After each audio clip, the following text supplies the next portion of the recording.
In 2021, the federal government, the FBI in particular, FISA, there were 278,000 unauthorized warrants that the FBI used without FISA approval. Now, FISA, folks, is the Foreign Intelligence Surveillance Act, right? And the FISA court, FBI is supposed to go get approval. They petition the court. They present evidence. You get a warrant. That's the way it works, right? And Right. remember, FISA was passed to monitor foreign individuals who may have influence in the United States, and you're not supposed to spy on U.S. citizens without cause, and this court is supposed to be the protector of that.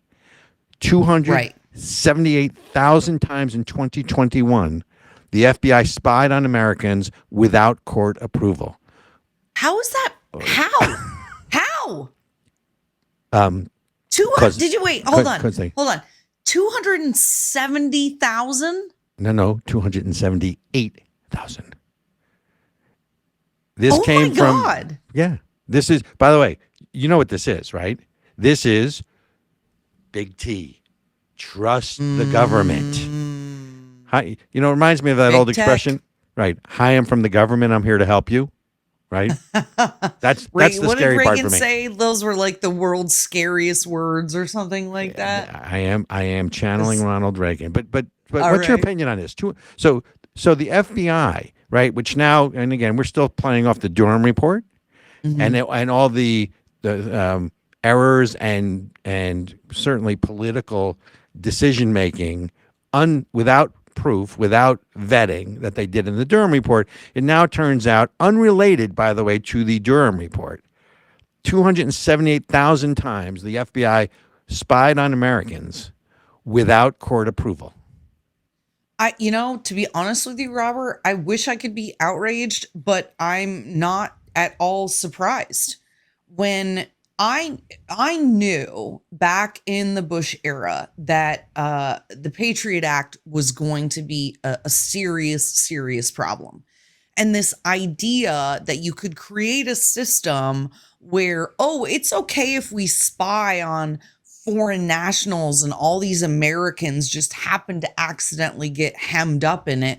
We promise we won't do anything about it. We promise we won't do anything with the information. Like, no, we as American citizens gave the United States government permission to spy on us, and they took it. And then they did illegal stuff. And then they ran with it. Of course. Now, I'll give you one other statistic and number, right? In 2021, there were 3.4 million applications to FISA. In 2022, now remember everything that happened in 2021, right? In 2021, it was January 6th. It was all the protests. Yep. It was, it was election integrity, questioning the election, all these things. It dropped from 3.4 million to 300,000. And actually, let me get my numbers because I know somebody's going to challenge me on this. It dropped. Wait, what?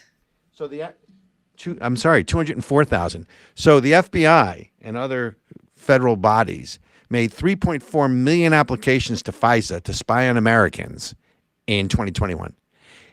204,000 in 2022. So how do you drop, right? So now FBI Director Wray said, well, based on the FISA report, and by the way, this is a report released by the court itself. Wow. So this isn't a third party. This is the FISA court released an opinion, and it came out, and I want to say August of 2022. It's just been released now, right? I think last time I checked, it's 2023 sometime along the way. Yep. Right? Yep. The federal court, the FISA court itself said, here are the instances of application. Again, you go from 3.4 million to 204,000 in a year's time differential. Why the difference?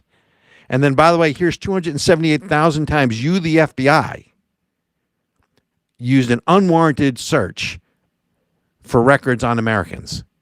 Oh my if God, this isn't, Robert. If deep state, police state, administrative state, whatever you want to call it, it's just wrong. And again, media doesn't cover it. Where's the outrage? Nope. It is outrageous to me. This is exactly what we're talking about when we say we need to drain the swamp. We need to get rid of the administrative state. Okay.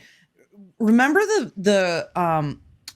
do you remember, Robert, a few weeks ago, you read that finding, was it from the DOJ from the 80s that said a patriotic American is like the most dangerous thing that there is, or something like that? Department of Justice, correct. Yeah. So they have decided that if you are an American with American values, that you are a danger to who? To who?